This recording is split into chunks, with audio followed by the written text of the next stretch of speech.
اعوذ باللہ من الشیطان الرجیم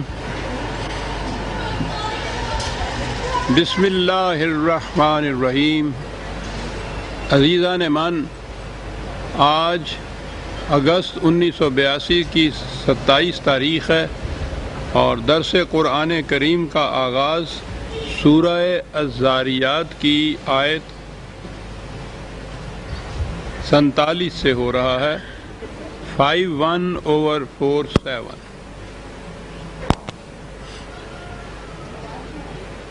قرآن کریم کی تعلیم کا نقطہ ماسک کا بنیادی پوائنٹ جسے آپ کہیں گے وہ ہے قانون مکافات عمل، یعنی ہر کام کا ایک متعین نتیجہ ہوتا ہے، اسی کو قانون کہتے ہیں۔ وہ کہتا یہ ہے کہ یہاں قانون کی کار فرمائی ہے۔ انسانوں کی دنیا میں تو جیسا میں نے کئی دفعہ عرض کیا ہے، وہ جو محسوس کام جسے آپ کہتے ہیں وہی نہیں، بلکہ دل میں گزرنے والے خیال تک بھی اپنا نتیجہ مرتب کرتے ہیں۔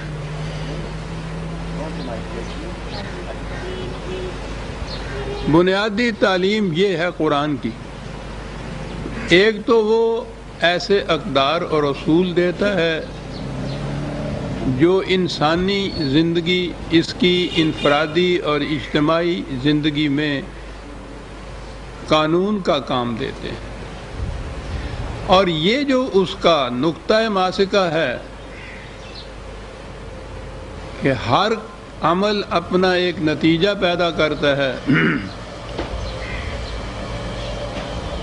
وہ اسے مختلف طریقوں سے سمجھاتا ہے۔ اسے کم کیجئے کچھ۔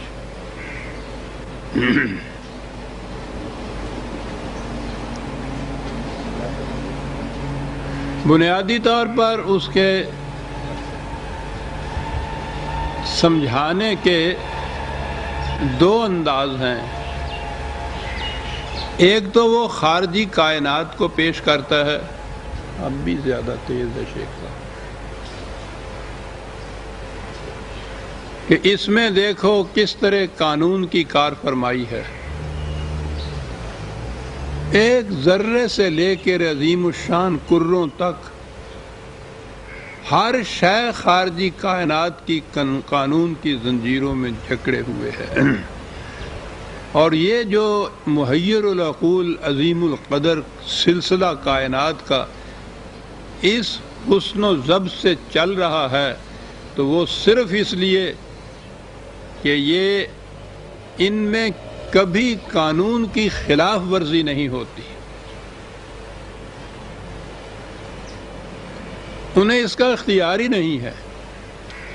تو ایک تو وہ خارجی کائنات کے مختلف شواہد کو پیش کرتا ہے یہ بتانے کے لیے کہ یہ دیکھو کس طرح سے ہر شے قانون کے مطابق عمل کرتی ہے، اور ہر قانون کا نتیجہ کس طرح سے وہی پیدا ہوتا ہے۔ جب بھی آگ میں انگلی ڈالو، انگلی جل جاتی ہے اور درد ہوتا ہے۔ ایک تو یہ طریقہ ہے اس کا، اور دوسرا اس کے بعد طریقہ اور ہے، اس لیے کہ وہ صرف انفرادی زندگی کے متعلق ہی تعلیم نہیں دیتا، در حقیقت تعلیم اس کی اجتماعی زندگی کے متعلق ہے۔ نظام معاشرے کا کس قسم کا ہے، تمہاری روش زیست اجتماعی زندگی میں کس قسم کی ہے، اور اس کے لیے جو وہ قوانین دیتا ہے، اب ان کے جو نتائج مرتب ہوتے ہیں انہیں سمجھانے کے لیے بہرحال تاریخ ہی ایک ایسی چیز ہے جسے سامنے لایا جا سکتا ہے، اور وہ اس کے لیے اقوام سابقہ کی تاریخی شواہد کو سامنے لاتا ہے کہ یہ دیکھو فلاں قوم نے اس قسم کا نظام قائم کیا، یعنی قوانین خداوندی کے مطابق، تو اس کے نتائج کس قدر خوشگوار برآمد ہوئے۔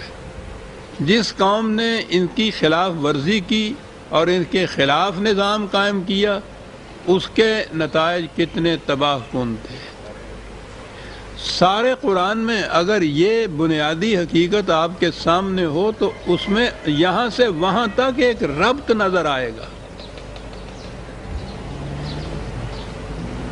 اور یہ بات نہیں کہ وہ یہاں باہر تو وہ ایک گیہوں کے دانے کی مثال بیان کرتا اور اس کے بعد قوم عاد کا ذکر چھیڑ دیتا ہے۔ تو ہمارے ہاں تو یہ چیز چونکہ ذہن میں نہیں تھی کہ قرآن کی تعلیم کا انداز کیا ہے، اس لیے یہ ہوا کہ جی بڑا ہی غیر مربوط ہے، اس میں تو کسی قسم کی ترتیب نہیں، کوئی ربط نہیں۔ کہیں دیکھیے آپ وہ فصلوں کا ذکر ہو رہا ہے، کہیں آسمان کے ستاروں کا ذکر ہو رہا ہے، انہیں معلوم نہیں کہ یہاں کیفیت یہ ہے کہ لہو خورشید کا ٹپ کے اگر ذرے کا دل چیریں۔ ان میں ربط باہمی ایسا ہے۔ جیمز جین یہ کہتا ہے، فلکیات کا سب سے بڑا ماہر، کہتا ہے اور چیز تو ایک طرف میں جو انگلی ہلاتا ہوں اس کا اثر کہکشاں پہ بھی جا کے پڑتا ہے۔ تو دوسری چیز وہ تاریخی شواہد پیش کرتا ہے۔ اب آج کے درس میں آ جائیے۔ پہلے اس نے، آپ کو یاد ہوگا کہ اس نے مثالیں پیش کی تھیں یا شہادات پیش کی تھیں آسمانی کروں کی، بادلوں کی، بارش کی، فصلوں کی۔ یہ سب کچھ کرنے کے بعد وہ فوراً اقوام سابقہ کی طرف آ گیا۔ پچھلی آیات میں قوم نوح، عاد، سمود، قوم لوط، یہ تمام اقوام جو تھیں ان کے انجام کی طرف چھچلتی ہوئی نگاہ ڈالتا ہوا آگے چلا آیا۔ آخر میں اس نے یہ قوم نوح کے متعلق آخری آیت میں یہ ذکر آیا تھا، اور یہ آنے کے بعد پھر اسی انداز میں آ گیا کہ وَالسَّمَاءَ بَنَيْنَاهَا بِأَيْدٍ وَإِنَّا لَمُوسِعُونَ۔ پھر آ گیا وہ کائناتی شواہد کی طرف،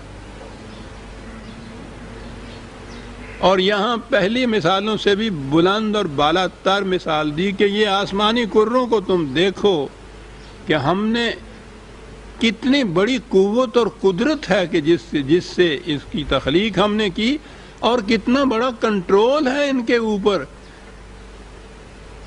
کہ سائنسدان یا فلکیات کے ماہر یہ بتا رہے ہیں کہ اگر سورج کی رفتار میں 1 سیکنڈ کے کروڑویں حصے کا بھی فرق پیدا ہو جائے تو یہ سارا سلسلہ تہس نہس ہو کر رہ جائے۔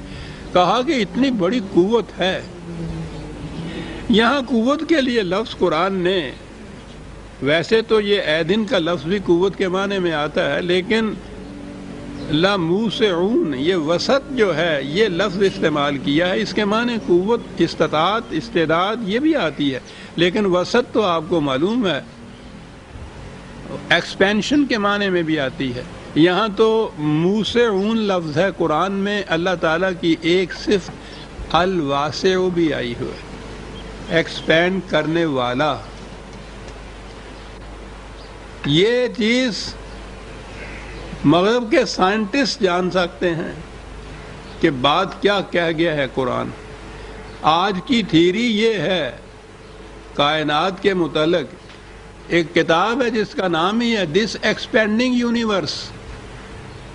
نظریہ یہ ہے کہ یہ کائنات سٹیٹک نہیں، جامد نہیں، کہ جو کچھ بننا تھا بن چکا اور پھر اسی طرح سے ہے۔ ایک تو یہ ہے کہ اس کے اندر ایولیوشن اور ارتقائی منازل طے ہیں، دوسرے یہ ہے کہ یہ ایکسپینڈ کر رہی ہے۔ تو اگر یہ ایکسپینشن کے متعلق لیا جائے یہ الواسعون جو قرآن نے کہا ہے، تو ایک لفظ کے اندر وہ کتنی بڑی حقیقت بیان کر جاتا ہے، اور اسی لیے اس نے کہا ہے کہ جوں علم انسانی ترقی کرتا چلا جائے گا، حقائق کائنات پر پڑے ہوئے پردے اٹھاتا جائے گا، تو ہر پردہ جو اٹھے گا اس کے نیچے سے جو چیز ڈسکور ہو کے سامنے آئے گی وہ قرآن کے کسی نہ کسی دعوے کی شہادت بنے گی۔ آج اگر یہ چیز ہے ایکسپینڈنگ یونیورس، تو میں سمجھتا ہوں وہ لوگ جانتے ہیں اس چیز کو کہ یہ واسعون کیا چیز ہے جو قرآن نے کہہ دی ہے، کہ یہ ایکسپینشن ہے اس کائنات کے اندر، وہ اس کے اوپر قادر تھا کہ اس نے ان کو اس طرح سے قانون کی زنجیروں میں جکڑا، اور کائنات جو ہے پھر یہ ایکسپینڈ کر رہی ہے، وسط بھی ہے اس میں۔ آپ دیکھیے کیا چیزیں وہ شہادت میں پیش کرتا جا رہا ہے۔ وَالْأَرْضَ فَرَشْنَاهَا فَنِعْمَ الْمَاهِدُونَ، دو لفظ ہے، کیا بات ہے صاحب۔ زمین گول ہونے کے باوجود بالکل پھیلی ہوئی چپٹی نظر آ رہی ہے، اور اسی وجہ سے تم اس پہ رہ رہے ہو۔ دوسرے مقام پہ یہ ہے، اس نے یہ کہا ہوا ہے کہ یہ گردش کرتی ہے چکی کے پاٹ کی طرح، لیکن یہاں یعنی دو لفظ ہیں، فرشنا اور ماہدون۔ فرشنا ہا تو صرف ایک چیز کے چپٹے ہونے، پھیلے ہوئے ہونے ہم یہ آ سکتا، فرش کے معنی جیسا آپ جانتے ہیں، یعنی ہم ساری عمر اس زمین پہ چلتے رہیں، کبھی احساس ہی نہیں ہوتا کہ یہ گول ہے۔ اگلا لفظ ہے ماہدون۔ آپ کو پتا کہ ماہد جو ہے وہ تو بچے کے پنگورے کو کہتے ہیں، گہوارے کو کہتے ہیں۔ اب یہ لفظ عربی زبان کا میں نے عرض کیا ہے نا کہ یہ تو اعجاز ہے عربی زبان کا، پہلے تو یہ کہ اس میں اتنی وسعت، پھر خدا کا انتخاب ہے الفاظ کا۔ اب مہد جو ہے آپ دیکھیے ذرا، پنگورے کو سامنے لائیے، اس میں حرکت ہوتی ہے، جھولنا جھلایا جاتا ہے، اس حرکت کا نتیجہ یہ ہوتا ہے کہ بچہ سو جاتا ہے، اس کو آرام ملتا ہے، ورنہ ہر حرکت ایسی ہے کہ اس میں تکلیف ہوتی ہے۔ پنگورے کی حرکت ایسی ہے کہ اس میں بچے کو آرام ملتا ہے۔ تو یہ لفظ جو تھا عربی زبان میں، یہ مہد جو لفظ تھا، تو وہ حرکت ایسی حرکت کہ جس سے سکون اور آرام ملے، وہ حرکت اس میں ہوتی تھی۔ تو ماہدون، عرض کو ہم نے ایسا بنایا کہ گول ہونے کے باوجود وہ چپٹی ہے اور اس پہ تم سکونت اختیار کر سکتے ہو۔ اتنی تیز حرکت کے باوجود وہ تمہیں سکون اور اطمینان بھی ساتھ، آسائشیں بھی ساتھ مہیا کرتی ہے، اور وہ ماہدون ہے خدا کے رب۔ فَنِعْمَ الْمَاهِدُونَ۔ قرآن کریم میں ایسے الفاظ آتے ہیں، احسن الخالقین، یہ یا نعم الماہدون احکم الحاکمون۔ اس کے معنی ہے کہ وہ نیچے کے درجے پر قوانین کے مطابق اور بھی خالق یا ماہد یا وغیرہ مانتا ہے، لیکن وہ جس مقام پہ خدا ہے یا جس انداز کا وہ ہے، اس کی مثل کوئی نہیں ہو سکتی۔ بہترین ماہدون میں سے بہترین ہے، نعم ہے، بلکہ لفظ بہترین کا بھی لفظ نہیں، میں کیا عرض کروں، ایک ایک لفظ کے اوپر کھڑا ہونا پڑتا ہے۔ یہ نعم کا لفظ خود یہ بتا رہا ہے کہ کتنی زیادہ آسائشیں بہم پہنچانے والا وہ ماہدون میں سے ہے۔ عرض کو اس قسم کا بنایا، چپٹی ہے، گول ہونے کے باوجود سکون اور آرام دیتی ہے، متحرک ہونے کے باوجود، اور وہ بہترین آسائشیں بہم پہنچانے والا ہے۔ یہ کیسے ہو رہا ہے؟ صرف اس لیے کہ یہ قانون کی زنجیروں میں جکڑی ہوئی ہے۔ وَمِن كُلِّ شَيْءٍ خَلَقْنَا زَوْجَيْنِ۔ 1400 سال پیشتر یہ بات کہنا کہ ہر شے جو ہے اس کی زوج ہے، پیئر ہے، کوئی نہیں کہہ سکتا تھا۔ یہ جو سامنے نظر آتی تھی چیزیں، ان میں تو وہ دیکھ سکتے تھے نار اور مادہ صرف، لیکن قرآن تو کل شیء کہتا ہے۔ یہ کل شیء کے لیے زوجین 1400 سال پیشتر عرب کی سرزمین میں، اور پھر نبوت سے پیشتر ہی صحیح ایک امی، کون انسان اس دور کا یہ کہہ سکتا ہے؟ پوچھئے مغرب کے سائنسدانوں سے جو ایسے مقام پہ پہنچ کے وہ بے ساختہ پکار اٹھتے ہیں کہ کوئی انسان اس دور میں یہ بات نہیں کہہ سکتا تھا، یہ کبھی انسانی نہیں ہو سکتی سر۔ یہ زوجین جو ہے یہ نار اور مادہ کی بات ہی نہیں ہے صرف، یعنی اب تو یہ سائنسدانوں کی جو تحقیق ہے وہ یہ ہے کہ وہ چھوٹی سے چھوٹی چیزوں میں بھی زوجین جو ہے اس کو پاتے ہیں، اور وہ کہتے ہیں کہ یہ آپ کو معلوم ہے کہ زوج کے معنی ہوتا ہے ایسی دو چیزیں کہ ان میں سے اگر ایک نہ ہو تو دوسری ناکارہ رہ جائے، دو مل کے ایک مقصد کو پورا کریں اور ایک دوسرے کی تکمیل کا ذریعہ بنے، اسے کہتے ہیں عربی زبان میں زوج۔ بات آئے گی ہمارے یہاں بیٹیاں، یہاں تو زوجہ ہی ہوتی ہے نا، یعنی وہ خاوند جو ہے وہ زوج نہیں ہوتا، وہ تو میاں ہوتا ہے، اللہ بھی میاں ہوتا ہے، خاوند بھی میاں ہوتا ہے، مجازی خدا جبھی اسے کہتے ہیں نا۔ کبھی آپ نے نہیں سنا ہوگا خاوند کے لیے زوج کا لفظ، لیکن زوجہ ضرور ہوتی ہے یہ۔ وہ ہر شے میں جو زوج کہتا ہے تو زوج کے معنی میاں بیوی یا نر و مادہ ہی نہیں ہے، وہ دو چیزیں جو ایک دوسرے کی تکمیل کا ذریعہ بنے، ایک دوسرے کی نشو و نما کا ذریعہ بنے۔ تو اب آپ نے سمجھ لیا کہ جو اس نے میاں بیوی کو بھی زوج کہا ہے تو اس کے معنی کیا ہیں اس زوج کے۔ لیکن یہاں تو سوال ہی نہیں ہے کسی کی صلاحیتوں کی تکمیل کا ذریعہ بننا، وہ تو میاں ہوتا ہے جو اس کی ساری صلاحیتوں کو دبا کے رکھتا ہے۔ یہی ہوتی ہے بیچاری وہ زوجہ، کہہ لیجئے اس کو کہ یہ اس کے لیے کچھ کرتی چلی جائے، وہ زوج ہوتا ہی نہیں ہے۔ آپ الفاظ میں دیکھیے کہ معاشرے میں جو ذہنی تبدیلیاں آتی ہیں، معانی میں کیا فرق آتا ہے، اور یہ چیز ہے جس کے لیے میں بار بار کہتا ہوں کہ قرآن سمجھ میں آئے گا، قرآن کے جو مفردات یعنی الفاظ ہیں ان کے وہ معنی سامنے آئیں جو زمانہ نزول قرآن میں عرب ان کا مفہوم لیا کرتے تھے۔ بڑا فرق پڑتا ہے مرور زمانہ سے الفاظ کے، لینگویج کے اندر۔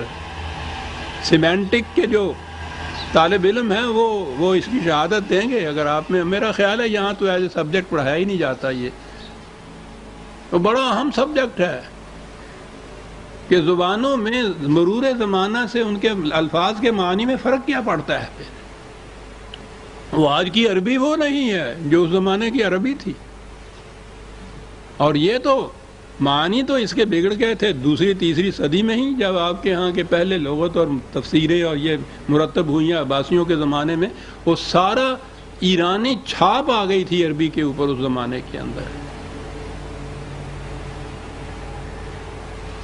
تو میں نے جیسا عرض کیا یہ طریقہ ہے قرآن کے سمجھنے کا، زوجین۔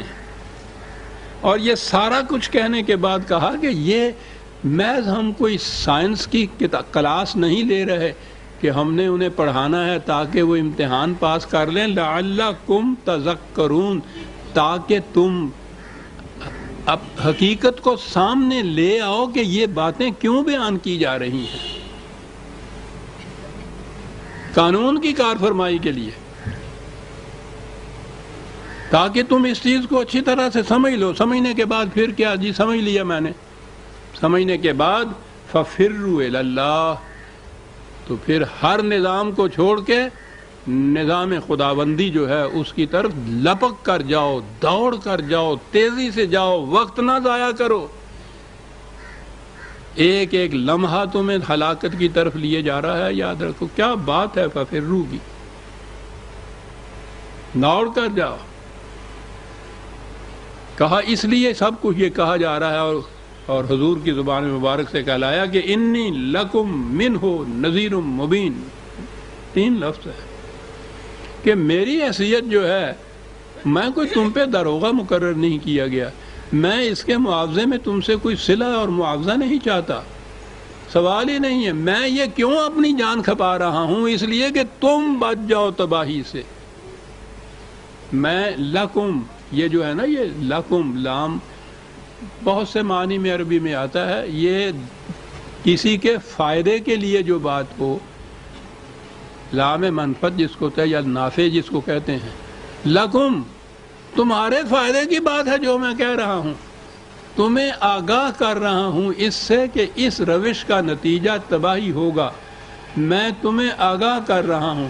پھر اگلا حرف دیکھیے، کہ میں اپنی طرف سے یہ نہیں کہہ رہا، من ہو،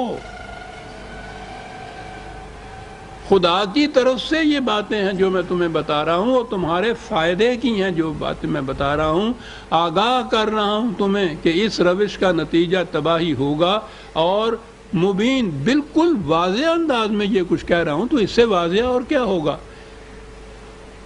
کہ اپنے دعوے کے ثبوت اور شہادت میں وہ کہیں قوانین فطرت کو لا رہا ہے، کہیں تاریخی شواہد کو لا رہا ہے، تو مبین اتنی بڑی مبین چیز ہے صاحب، مبین فَفِرُّوا إِلَى اللَّهِ، اس کے نظام کے تابع زندگی بسر کرو، اس کے قوانین اور اقدار کے مطابق زندگی کرو، بسر کرو، وَلَا تَجْعَلُوا مَعَ اللَّهِ إِلَٰهًا آخَرَ، اور اس کے ساتھ اور کسی صاحب اقتدار کو نہ ملاؤ، کسی اور کا اقتدار تسلیم نہ کرو، کسی کی محکومیت اختیار نہ کرو۔ الہ کے معنی میں نے عرض کیا تھا نا کہ جب الفاظ میں تبدیلی معانی میں آتا ہے تو کہاں سے کہاں بات جا پہنچتی ہے۔ اب ہمارے ہاں عام طور پہ تو ترجمے ہی ہیں جن سے سمجھا جاتا ہے، ترجمے سے نہ بھی سمجھیے، عربی زبان کی کتابوں میں بھی آپ دیکھیے تو معنی یہی ہوتے ہیں۔ الہ کے معنی ہی معبود یا وہ جس کی پرستش کی جائے، جس کی ورشپ کی جائے۔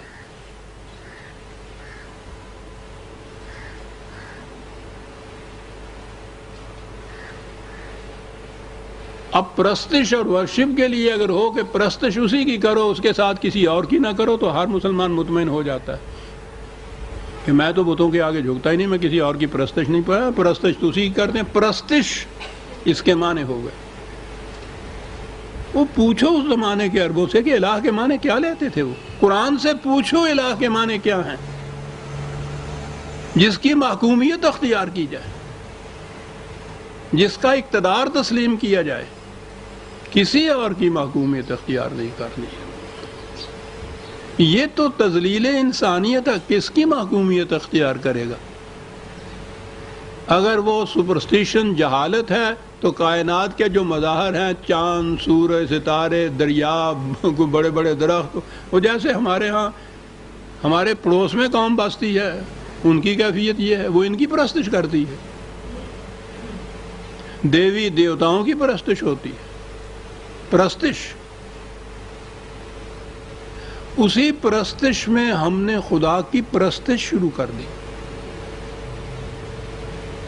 ایک ذہنی چیز ہے کہ ہم اس کی پرستش کر رہے ہیں، لیکن اگر اس الہ کا صحیح مفہوم وہی ہوتا جو قرآن دیتا ہے، ہم صرف اس کی محکومیت اختیار کرتے ہیں، کسی انسان کی حکومت کو ہم تسلیم نہیں کرتے، کہاں سے کہاں بات چلی گئی۔ لا تجعلوا مع اللہ الہا آخر، اور اس کے بعد کہا انی لکم منہ نذیر مبین، پھر دہرایا۔ پہلے تو یہ دہرایا کہ اس کی طرف لپک کے جاؤ، تیزی سے جاؤ، دوڑ کے جاؤ، دیر نہ کرو، اور دوسرا یہ کہا کہ خالص اسی کی محکومیت اختیار کرو، اور پھر کہا کہ میں تمہیں وارن کرتا ہوں اس کے سوا کسی اور کی محکومیت اختیار کی، تو یہ بھی وجہ تذلیل انسانیت ہے، اور اگر اس کے ساتھ کسی اور کو ملا لیا تم نے تو یہ چیز بھی شرک ہے اور ظلم عظیم ہے۔ پھر میں وارن کرتا ہوں، کہا کہ یہ سب کچھ میں کہتا ہوں اور اس کے باوجود میں یہ بھی جانتا ہوں، یہ کیا بات ہے یہاں آگے جو لفظ ہے کذالک ما اتى الذین من قبلهم من رسول الا قالوا ساحر او مجنون، کہا یہ بھی میں جانتا ہوں کہ ہر رسول نے یہی کہا تھا جو میں کہہ رہا ہوں، اور ہر رسول کے ساتھ یہ ہوا کہ یہ جو اس کے ہاں کے بڑے بڑے سردار اور جاگیردار اور سہولت مند لوگ تھے، انہوں نے اس کی مخالفت کی، اور مخالفت میں اب دو لفظ آتے ہیں کہ انہوں نے کہا یہ کہ یہ ساحر ہے یا مجنون ہے۔ اب سحر یا ساحر کے معنی ہمارے ہاں جادوگر لے لیے جاتے ہیں کہ یہ جادوگر ہے یا پاگل ہے۔ سحر کے معنی جادوئی نہیں ہوتے، باطل چیز ہوتی ہے، ہر وہ شے جو حقیقت میں کچھ ہو دکھائی کچھ دے، فریب کاری اس کے معنی ہوتے ہیں، جھوٹا اس کے معنی ہوتے ہیں، ساحر کے معنی وہ یہ چیزیں کہتے تھے۔ اب ہمارے ہاں تو یہ ہوا نا کہ وہ چونکہ معجزات دکھاتے تھے، اور معجزہ تو وہ بالکل جادو ہوتا ہے، سمجھ میں ہی نہیں بات آتی، اس لیے وہ اس کو جادوگر کہتے تھے۔ وہ معجزات دکھاتے تھے، اس کے مقابلے میں ان کے ہاں کے جو لوگ تھے وہ بھی یہ کچھ دکھاتے تھے۔ تو اب الجھاؤ آ پڑا کہ کیا کیا جائے، رسول بھی وہی دکھاتا ہے، یہ بھی یہی دکھاتے ہیں۔ جس مقام پر پہنچ کر تصوف کی میری گاڑی نے پٹری بدلی تھی وہ یہی مقام تھا کہ تصوف کا انتہا بھی کرامات دکھائی جاتی ہیں، اور وہ جو مشرک بت پرست ہیں ان کے ہاں جو کرامات ہوتی ہیں وہ ان سے بھی بڑی ہوئی ہوتی ہیں۔ یہ کیا ہے؟ یہ سحر نہیں بے عزیزان من۔ وہ لوگ کہتے یہ تھے کہ یہ فریب دہی ہے، یہ جو دعویٰ کر رہا ہے میں خدا کا رسول ہوں، یہ فریب دہی ہے، یہ باطل ہے، یہ جھوٹ ہے۔ تو یا تو یہ دانستہ جھوٹ بول رہا ہے، فریب کار ہے معاذ اللہ، او مجنون، یا یہ پاگل ہو گیا ہے، دماغ چل گیا ہے، اپنے آپ کو کہہ رہا ہے میں خدا کا رسول ہوں۔ یہ دیکھیے یہ لفظ جو ہے یہ بڑی اہم بات یہاں آ گئی، ساحرون، اگر اس کے معنی ہر جگہ آپ کو جادوگر ملیں گے۔ تو کہا یہ گیا کہ ہر رسول جو آیا کفار نے اس کی تکذیب کی اور اس کے خلاف یہ کہا کہ یہ جادوگر ہے، اور خدا نے یہ بات کہی کہ کتنا بڑا الزام تھا جھوٹا جو ان کے خلاف لگایا۔ تو کسی رسول کے متعلق کیا نا کہ وہ جادوگر تھا، وہ جادو کرتا تھا، قرآن بتا رہا ہے کہ یہ کفار کی طرف سے اعتراض کیا جاتا ان کے خلاف، وہ یہ نہیں تھے۔ اور یہاں بڑے دھڑلے سے کہا جاتا ہے کہ حضرت موسیٰ علیہ السلام اور فرعون کے ساحرین کا مقابلہ ہوا، اور انہوں نے کچھ سحر دکھایا، جادو دکھایا، اور انہوں نے اس سے بھی زیادہ بڑا جادو دکھایا۔ ساحر خود تسلیم کر رہے ہیں ہم اتنے بڑے رسول کو، اور قرآن کہتا ہے کہ یہ کفار کی طرف سے الزام دھرا جاتا تھا ان کے اوپر، وہ کہتے تھے یہ ساحر ہے۔ کوئی نہیں کھڑا ہو کے سوچتا۔ رسول عزیزان مان اس قسم کے تماشے نہیں دکھاتے تھے، وہ جادوگری کا بات نہیں تھی، وہ تو حق کو پیش کرتے تھے، اور وہ اسے کہتے تھے کہ یہ شخص یا تو فریبکار ہے، یا یہ جھوٹا ہے، اور یا اس کا دماغ چل گیا ہے۔ اتواصوا بہی بل ہم قوم طاغون، کہا یوں بظاہر نظر آئے گا جیسے ہر جانے والی نسل آنے والی نسل سے کہہ جاتی ہے کہ تمہیں یہ کہا جائے گا، یہ جواب دینا اس کا، ان کے فریب میں نہ آ جانا۔ یہ جس چیز کو جھوٹ کو باطل کو تواتر کہا جاتا ہے نا، یہ سند اب آ گئی ہے ہمارے ہاں، یہ مذہب کی دنیا کے اندر ایک سند تواتر کی بھی ہے کہ جیسا ہوتا چلا آ رہا ہے وہ پھر سند ہو جاتا ہے۔ یعنی ایک غلط چیز جو 1000 سال پہلے کسی نے اختیار کی، اگر وہ ہر نسل اس کو اپنے آباء و اجداد کا مذہب سمجھ کے تقلیداً اختیار کرتی چلی آ رہی ہے، تو یہ جو تواتر سے یہ چیز آ رہی ہے نا، آخر میں آگے یہ سند بن جاتی ہے۔ قرآن کہتا ہے کہ یہ نظر آئے گا کہ جیسے وہ ہر نسل آنے والی نسل سے یہ کہہ دیتی تھی کہ ایسا کرنا تم نے، اور وہ چلی جاتی تھی، وہ یہی کہنے لگ جائے۔ تقلید اسلاف اسی کو تو کہتے ہیں کہ کسی دور کے کسی انسانوں کے گروہ کی اتنی بڑی شخصیت تسلیم کر لی ان کی، اور پھر یہ ہے کہ انہوں نے جو کہا ہے وہ آگے منتقل ہوتا چلا آ رہا ہے، بغیر سوچے سمجھے، بغیر قرآن کی سند پیش کیے ہوئے منتقل ہوتا چلا آ رہا ہے، ہم تک آ گیا۔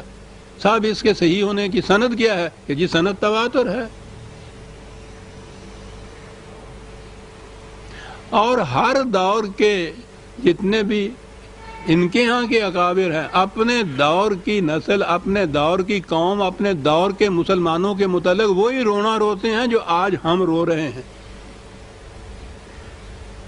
کہ فاسق ہیں، فاجر ہیں، اسلام سے دور ہو گئے ہیں، ان کا کردار نہیں رہا، ان کا اخلاق نہیں رہا۔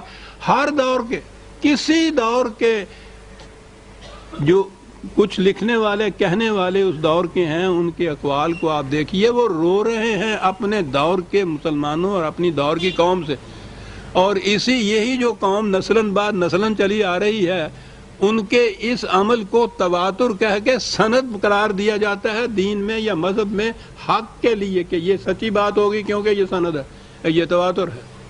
قرآن کہتا ہے، یوں نظر آتا ہے کہ جیسے ہی متواتر اس قسم کی بات ایک نسل دوسری سے کہتے چلی آ رہی، کہا یہ بات نہیں ہے، بل ہم قوم طاغون، ہر نسل جو ہے وہ قانون خداوندی سے سرکشی برتنا چاہتی ہے، کیونکہ ان کا مفاد اس میں ہوتا ہے کہ اس کی خلاف ورزی کرے۔ قانون خداوندی سے یہ سرمایہ داری نہیں رہتی، ملوکیت نہیں رہتی، مذہبی پیشوائیت نہیں رہتی، یہ فن خوانی بنا جا سکتا اس کے اندر۔ موافق کیے ترجمہ یہی ہو سکتا، ملا قرآن نے لفظ کہا ہے ایک، وہ کہتے ہیں کہ یہ بات جو ہے وہ یہ ہے کہ یہ ہر نسل، ہر دور کی قوم وہ دیکھتی ہے کہ ہمارا فائدہ اسی میں ہے کہ اس کی خلاف ورزی کی جائے۔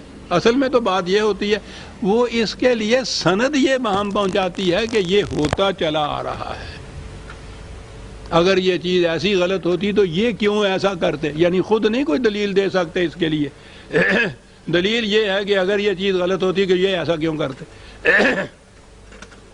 کیا سند ہے یہ؟ ارے تم بتاؤ یہ بات، دلیل و برہان سے بتاؤ، سند سے بتاؤ کہ یہ بات صحیح ہے تو ٹھیک ہے، یہ کوئی سند ہے کہ اگر یہ غلط ہوتی تو یہ کیوں کرتے چلے جاتے؟ انہیں کے بعد سے تو روتے ہو تم، ساری تاریخ اپنی یہ کہہ رہے ہو کہ اسلام کے خلاف چلی آ رہی۔ پوچھو تو ان کے ہاں پہلی چیز یہ ملوکیت کے متعلق جو میں بار بار کہا کرتا ہوں، پہلی چیز ایک ان کے ہاں یہ ہے کہ ملوکیت کی جو بنیاد ڈالی وہ یزید نے ڈالی، اور وہ آپ کو معلوم ہے ان کو کس لفظوں سے یاد کرتے ہیں، یہ ہوا۔ اور اس کے بعد یزید سے آج تک جتنی مسلمانوں کی مملکتیں، حکومتیں ہیں، ساری ملوکیت کی حکومتیں ہیں، تو یہ تو تواتر سے چلی آئیں، تو دین بن گئی، پھر سند ہوگی۔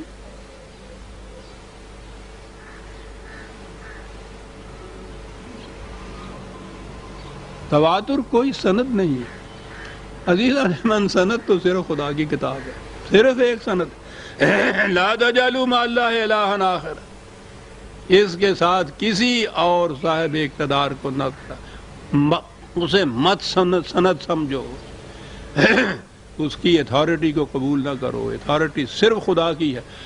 معاف رکھیے۔ فتولی عنہم فما انت بملوم، ایک مقام آ جاتا ہے ایک داعی کی زندگی کے اندر جہاں یہ عجیب چیز ہے، وہ سان پہ لگاتا ہے یہ لوہے کے کینچیاں، استرے وغیرہ، تو اس میں سے ذرا ذرے لوہے کے اس ریت میں مل جاتے ہیں جو وہ نیچے اس کے گری ہوئی ہوتی ہے، تو اس میں مقناطیس پھیرتے ہیں اس ریت میں، تو اس میں سے لوہے کے ذرے اس کے ساتھ لگاتے ہیں، وہ الگ ہو جاتا ہے لوہا اور باقی ریت رہ جاتی ہے۔ یہ جو دریاؤں اور ندیوں میں سے سونا نکالتے ہیں نا، اس کی بھی یہی کیفیت ہوتی ہے، وہ ذرے الگ کر لیتے ہیں، باقی ریت۔ ایک دائی کی بھی یہی کیفیت ہوتی ہے، میں نظر آتا ہے کہ وہ اس لوہے کے ذرے ملی ہوئی ریت یا سونے ملی ہوئی ریت کے اندر وہ آتا ہے اور اس میں سے وہ دیکھتا ہے، نکالتا ہے کہ کہاں ذرہ وہ لوہے یا سونے کا ہے، وہ اس میں سے نکالتا چلا جاتا ہے، اور ایک مقام پہ آ کے جب وہ دیکھتا ہے کہ اب باقی ریت ہی رہ گئی ہے، ذرے نہیں ہیں، تو پھر وہ اس مقام سے دوسرے مقام کی طرف چلا جاتا ہے۔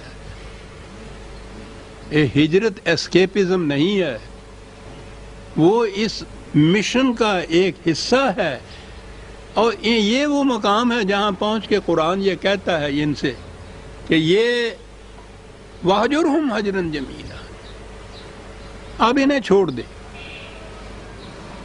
اتنا عرصہ تم نے اپنا سر کھپایا، ان کے اندر یہ کچھ کیا۔ ان میں سے جو سعادت روحیں تھیں جنہوں نے دلیل و برہان کی روح سے حقیقت کو تسلیم کرنا تھی، وہ سونے کے ذرے اس میں سے نکل آئے ہیں، آ گئے ہیں اس مقناطیس کے گرد، وہ لوہے کے ذرے جمع ہو گئے ہیں، اب یہ ریت ہی رہ گئی ہے۔ تو اب دوسرا پروگرام کا دوسرا حصہ اپنا شروع کر. لیکن وَهْجُرْهُمْ حَجْرًا جَمِيلًا یہ قرآن ہے. یہاں تو کسی کے ساتھ کچھ تعلق قائم کرتے وقت یہ ہوتا ہے نا کہ صاحب بڑی خوشگواری سے حسن سلوک سے تعلق قائم کرنا چاہیے. چھوڑتے وقت تو ہمیشہ جھگڑا ہوتا ہے اور ایک دوسرے کے خلاف اگر الزامات سے آگے بڑھے تو گالیوں تک نوبت آئی ہوئی ہوتی ہے. قرآن کہتا ہے کہ انہیں چھوڑ کے الگ ہو، لیکن چھوڑ بھی حسن کارانہ انداز سے.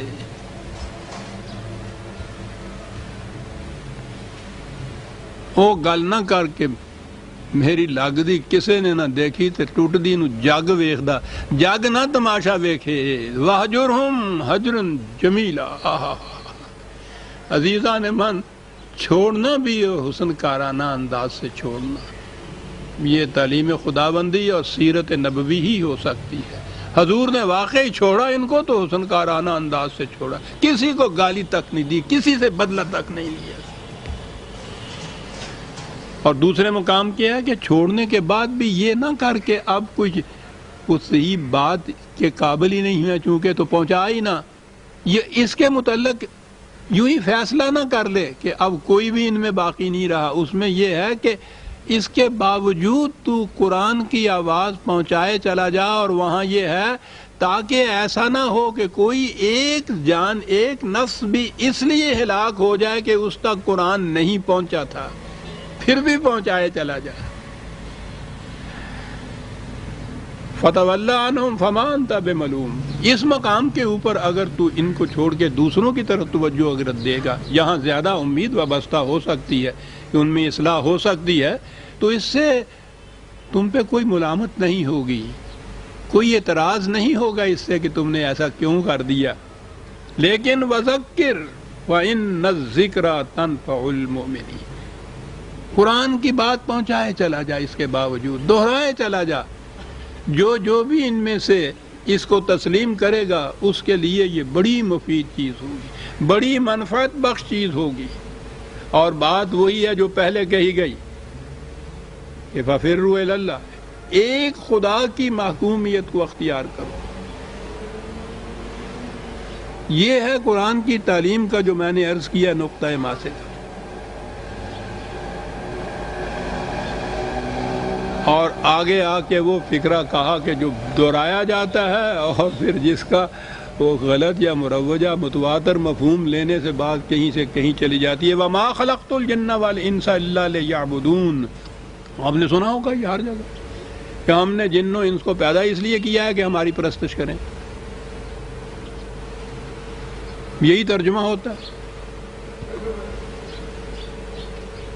کہیں اصل لفظ لے آتے ہیں تو عبادت کریں، کوئی عبادت کے معنی پرستش ہوتا ہے. ہم نے پیدا ہی اس لیے کیا ہے، جن کو تو چھوڑ دیجئے وہ بات دوسری جگہ آئے گی. انس تو آ گیا نا. انسانوں کو پیدا ہی ہم نے اس لیے کیا ہے کہ ہماری پرستش کریں. اندازہ لگائیے آپ. کچھ کھول کے بیان کرنے کی بات نہیں ہے. تخلیق انسانی کی غایت و غرض و مقصود و مطلوب یہ ہے کہ وہ میری پرستش کریں، یہ ہے مقصد. اب ان سے پوچھا جاتا ہے کہ صاحب پرستش تو یہی ہے نا کہ جو نماز پڑھ لی، کوئی نفل پڑھ لیے، اس کے بعد کچھ ورد وظیفے کر لیے. وہ تو کہا ہے کہ تخلیق کی غرض یہ ہے، اس کے معنی کہ اس کے سوا کچھ اور کرنا ہی نہیں ہے. کچھ اور کیا تو وہ مقصد تخلیق کے خلاف چلا جائے گا نا. تخلیق کا تو مقصد یہ ہے. تو ان میں سے جو بڑے سے بڑے بھی جو وہ بزرگ عبادت گزار ہیں، ان کی بھی تو یہ صورت نہیں ہے کہ وہ 24 گھنٹے ہر سانس میں وہی پرستش کی بات کرتے چلے جائیں، اور کچھ بھی تو کرنا ہوتا ہی ہے نا. تو جتنا کچھ یہ وقت کیا وہ تخلیق جو کا مقصد جو خدا نے بتایا بقول ان کے، وہ اس کے خلاف چلی گئی بات. اس لیے یہ اپنے ہاں کے جو یہ بڑے بڑے مقتدا ہوتے ہیں، بزرگ ہوتے ہیں، ان کے متعلق یہ باتیں مشہور ہوتی ہیں کہ صاحب وہ دن رات اسی میں ہی لگے رہتے تھے، نفلیں پڑھتے رہتے تھے، تسمیاں پھیرتے رہتے تھے، بیٹھے رہتے تھے ایک کنج کے اندر. اور وہ کبھی نفل پڑھتے تھے، کبھی نماز پڑھتے تھے، روزہ صائم الدہر ہوتا تھا، ہمیشہ روزہ رکھتے تھے، بھوک لگتی تھی تو وہ ایک روٹی لکڑی کی دے رکھی تھی ماں نے، اس کو چک مارتے تھے. بنائے ہوئی ہے کاہے کے لیے؟ الا لیعبدون، مقصد ہی خدا کی پرستی. پہلے تو اس مقصد پہ زور دی، ذرا غور کیجئے عزیزان من، کہیں تنہائی میں بیٹھ کے غور کیجئے گا کہ خدا کہتا ہے مقصد یہ ہے ان کے پیدا کرنے کا، میری پرستی کر دے رہا. ایک لفظ عبادت کے مفہوم کے بدل جانے سے آپ دیکھیے بات کہیں سے کہیں جا پڑی. غرض و غایت تخلیق انسانیت کی کچھ اور ہو گئی. یہ جو عبادت گزار قوم ہے اس کی زندگی کچھ اور ہو گئی. وہ سخر لکم ما فی السماوات والارض کہہ رہا تھا کہ ساری کائنات زیر تسخیر تمہارے کر دی ہے، اٹھو اور ان قوتوں کو اپنے لیے اپنے قابو میں لے کے آؤ. وہ یہ بتا رہا تھا یہاں یہ صورت ہے کہ بیٹھے ہوئے ہیں گوشے کے اندر اور وہاں نفل پڑھے جا رہے ہیں، نماز پڑھی جا رہی ہے، تسبیح ہیں، ورد ہیں، وظائف ہیں. یہ کیوں ہو رہا ہے؟ ما خلقت الجن والانس الا لیعبدون. خدا بتا رہا ہے کہ تخلیق یہی ہے. عزیزان من معاف رکھیے گا، یہ تو غنیمت ہے کہ قوم اس پہ عمل پیرا نہیں ہے. ساری قوم اگر یہی کرنے لگ جائے یہ جو بزرگ کرتے ہیں یا بدون کا معنی تو سوچئے تو صحیح. پھر وہ تو بچے ہوئے ہیں کہ وہ یہ کچھ کرتے ہیں، روٹی اور کماتے ہیں، ان کو دے جاتے ہیں. اگر سارے یہ کچھ کرنے لگ پڑیں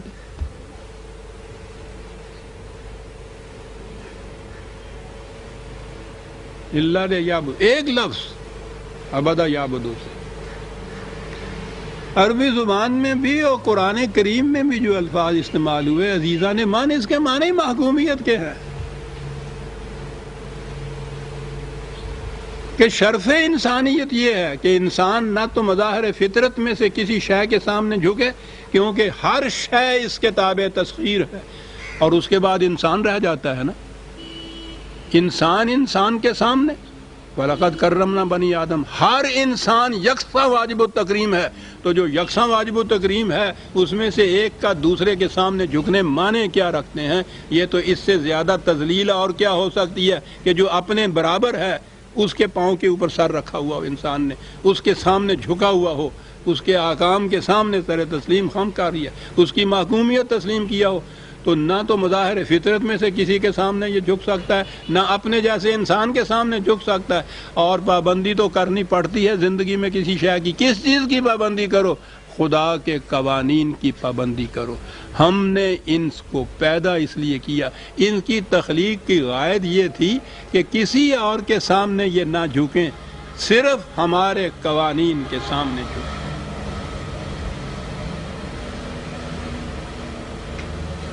کہا یہ اس کی محکومیت کے متعلق کہا جا رہا ہے کہ ما ارید منہم من رزق وما ارید ان یطعمون. پہلی چیز یہ ہے کہ ہم ان سے کچھ نہیں مانگتے، کچھ کھانے کو نہیں مانگتے، کچھ سامان زیست نہیں مانگتے. جو بھی کسی دوسرے سے لے کے کھانے والا ہے وہ اس زمرے میں آ ہی نہیں سکتا، خواہ وہ حضرت صاحب کہیں ہوں، خواہ وہ حاکم کہیں ہوں. جو دوسرے کی کمائی سے روٹی کھاتا ہے وہ خدا کی اس صفت کے خلاف جاتا ہے. وہ کہا حق حکومت میں بھی آپ نے دیکھ لیا کہ جو ہم نے کہا ہے کہ ہماری محکومیت اختیار کرو، اس میں یہ نہیں ہے کہ تم ہماری محکومیت اختیار کیو، کماتے جاؤ اور لا کے ہمیں دیتے جاؤ. ہم تو چاہتے ہی نہیں ہیں کسی سے، رزق نہیں چاہتے، طعام نہیں چاہتے. ان اللہ هو الرزاق ذو القوۃ المتین. کہا یہ کسی کی کمائی سے لینا، جس کی محکومیت اختیار کی جائے اس کی تو ذمہ یہ ہے کہ ہر ایک کو رزق پہنچائے، بجائے اس کے کہ ان کی کمائی سے خود کھائے. کیا کیا چیزیں کہاں کہاں کیا جاتا ہے. ذو القوۃ المتین. اور پھر وہ ایسا نہیں ہے کہ اس کو ضرورت ہے اس چیز کی کہ صاحب ووٹ کتنے آئیں گے اور میرا جتھا کتنا بڑا ہوگا، میری پارٹی کتنی بڑی ہوگی. سوال ہی نہیں ہے. وہ بڑی قوتوں کا مالک ایسا ہے، بڑی مضبوط قوتوں کا مالک ہے، اس کو اس کی ضرورت نہیں ہے، اس کی پرواہ نہیں ہے. اور جو رزاق بنتا ہے یہاں دنیا کے اندر بھی نظام کاری کا سربراہ کیوں نہ ہو، رزاق جو بنتا ہے وہ اس کی قوت کا ٹھکانہ کیا ہے؟ وہ تو دل و جان سے اس کے سامنے لوگ جا کے جھکتے ہیں۔ رزاق فَإِنَّ لِلَّذِينَ ظَلَمُوا ذُنُوبًا مِثْلَ ذُنُوبِ أَصْحَابِهِمْ فَلَا يَسْتَعْجِلُونَ۔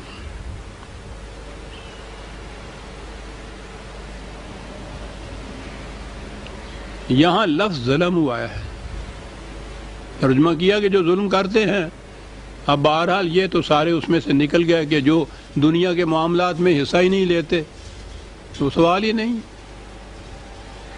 یہ تو الگ بات رہی کہ کسی کی منفعت، کسی کا بھلا بھی نہیں کرتے، لیکن بخار وہ کہتے ہیں ظلم نہیں کرتے۔ یہ ظلم نہ کرنا جو ہے، میں اس معنی میں لے رہا ہوں جس میں عام طور پہ ظلم معنی لیے جاتے ہیں۔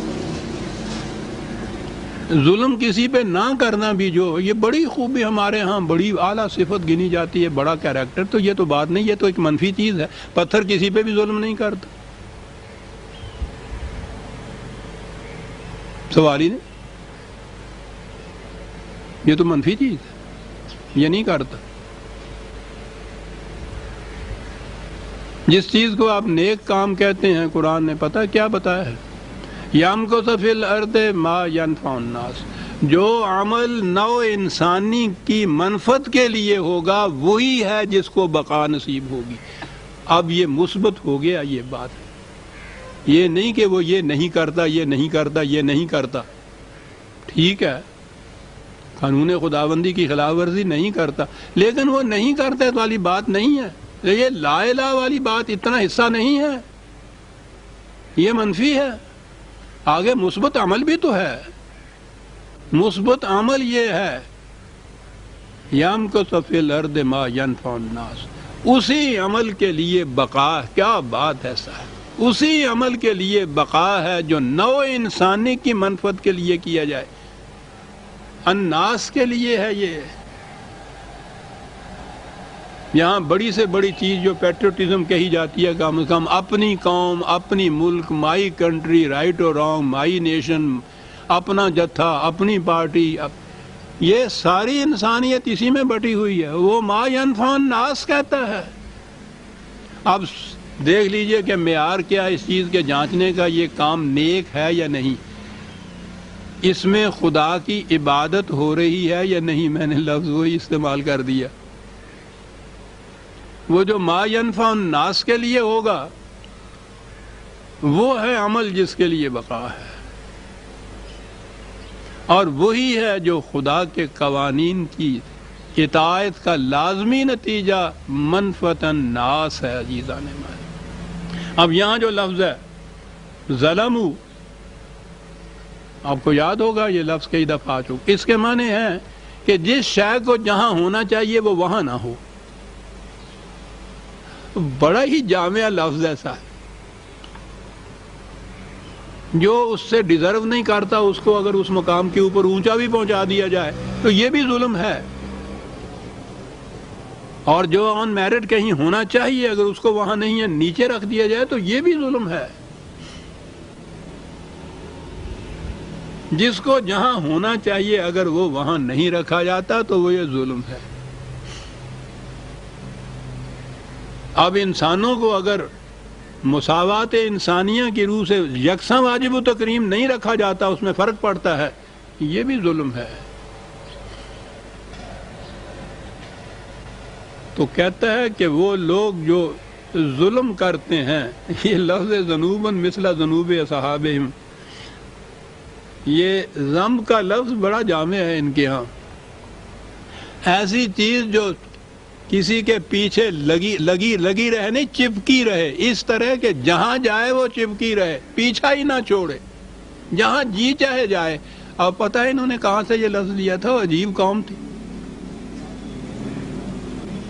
یہ جو گائے بھینس یا اونٹ کی دم ہوتی ہے نا، اس کے لیے یہ لفظ بولتے ہیں۔ اب دیکھ لیجئے کہ کیسی عمدہ یہ تشبیہ ہے کہ وہ کہیں جائے چپکی رہے وہ چیز اور پیچھے لگی رہے۔ کہتا ہے انسان کے عمل کا نتیجہ وہ تو اس طرح سے اس کے پیچھے چپکا رہتا ہے، جیسا کسی اونٹ یا مویشی کی دم اس کے ساتھ چپکی رہتی ہے،